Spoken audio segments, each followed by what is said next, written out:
Most welcome to Historiespanerna, History Reconnaissance, and the final assault. 16,000 paratroopers landing in broad daylight. Join us for the story of Operation Varsity, the final Allied push into Germany 1945. Watch the airborne soldiers on the eve of the assault, in the air and advancing on the ground. The stakes were high, the mistakes and accidents many. Casualties mounting even before the aircraft flew into the intense German anti-aircraft fire, or a single Allied soldier has set her foot on hostile ground.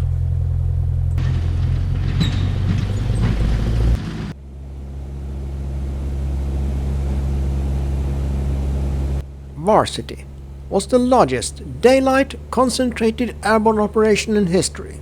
16,000 US, British and Canadian soldiers parachuting or landing with gliders, all dropped in one lift on one day, March 24th, 1945.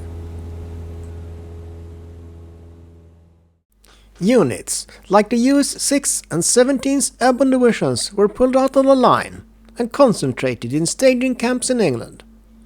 Training intensity increased sharply, especially daylight drops and glider drills. This clearly signaled a large airborne mission was coming soon. It would be the big one. Troops saw a massive number of aircrafts assembling, hundreds of gliders lined up. Compared to earlier operations, the scale was obvious. It didn't take much guesswork to conclude. We're going into Germany, probably over the Rhine. This might be the last big jump of the war. We land close together this time. March 23rd, 1945. The final briefings, just hours before Operation Varsity, were some of the most direct and sobering many airborne troops had experienced in the war. Here's what they were told. The mission crossed the Rhine into Germany. For the first time, everything was made explicit. They would land east of the Rhine River, inside Germany itself. Their job was to support the ground assault Operation Plunder. Objectives included seizing key villages, capturing roads and bridges, destroying German artillery. The message was clear. You're opening the door into Germany. A daylight drop, no surprises. Troops were told bluntly. The drop would happen in full daylight at relatively low altitude. Why? To improve accuracy and concentration. To avoid the scattered drops seen in Operation Overlord and Market Garden.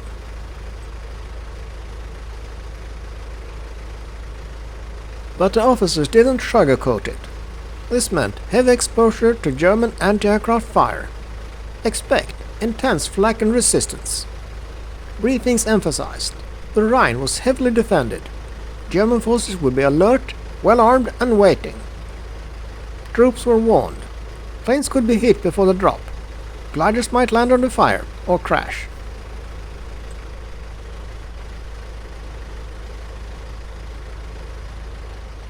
Many veterans recall this part as chillingly honest. You will take losses on the way in. Troops were told objectives had to be secured within hours. Ground forces would reach them quickly after crossing the Rhine. The plan depended on rapid shock action, not prolonged isolated fighting like at Arnhem.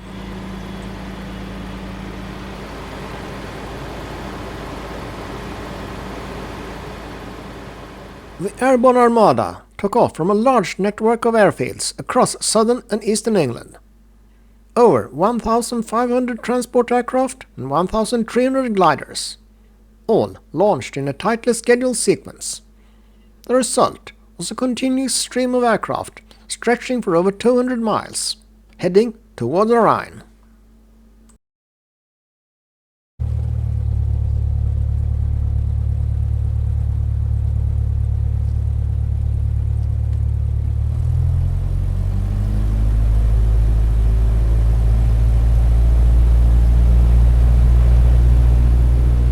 With the takeoff time at hand, the men prepare to load.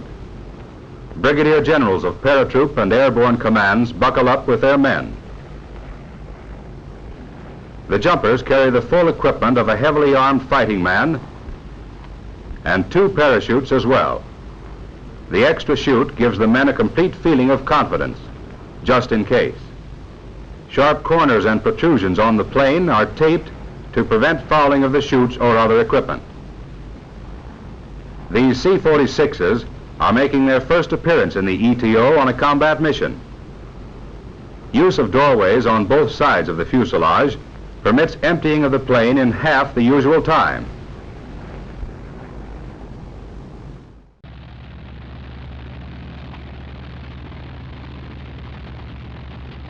The US 17th Airborne Division, with 9,000 troops, used over 900 gliders and more than 900 transport planes, while the 7,000 troops of the British 6th Airborne Division relied on about 800 aircraft and 420 gliders.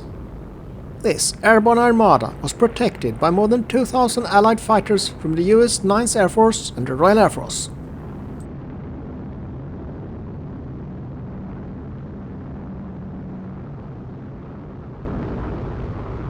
One commando runs into trouble on the takeoff.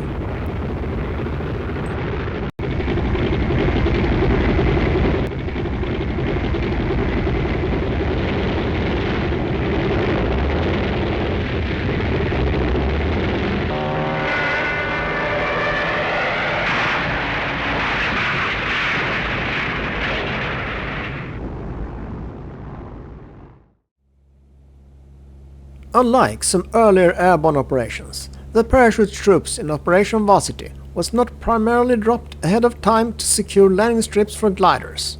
Instead, Varsity was designed as a single, tightly coordinated airborne assault. Paratroopers and glider troops landed almost simultaneously in the same general areas. The goal was to overwhelm German defenses quickly with mass and surprise, rather than stage the landing in phases. The pilots cut their gliders loose as they reach landing zone markers.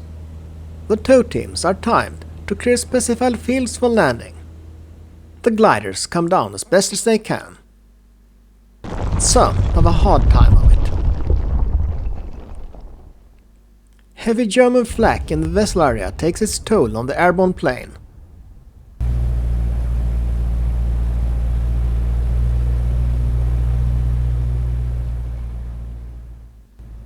Another comes down in the lines of advancing British ground troops.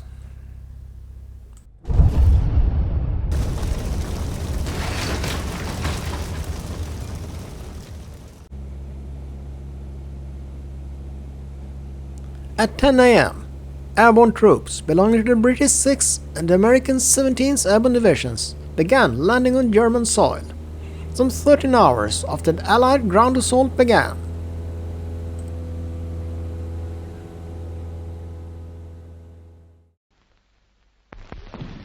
By 1200 hours, the bulk of the troops are on the ground, organizing their units, starting to attack. Quickly, the units link up and are ready for action. In the first hours of the battle, 4,000 German soldiers are taken prisoner. At the same time, the American 9th and the British 2nd Armies are crossing the Rhine in large numbers. Once ground forces linked up with the airborne forces, which happened relatively quickly within about a day, the airborne troops did not withdraw or become inactive. Instead, they continued fighting as regular infantry units, expanded and secured the bridgehead, helped push further into German territory, defended captured positions against counterattacks. Both airborne divisions suffered heavy but expected losses. The British 6th Airborne about 1,400 casualties, killed, wounded or missing in action out of 7,220 troops, while the US 17th Airborne suffered a similar casualty rate, reporting around 1,300 casualties out of 9,650 personnel who took part in the operation. In total, about 3,500 POWs were taken. Air losses included 56 aircraft on March 24th, with many transport planes shot down or damaged, and 16 bombers lost during supply drops. That's all, folks. Thanks for watching. Please like and subscribe.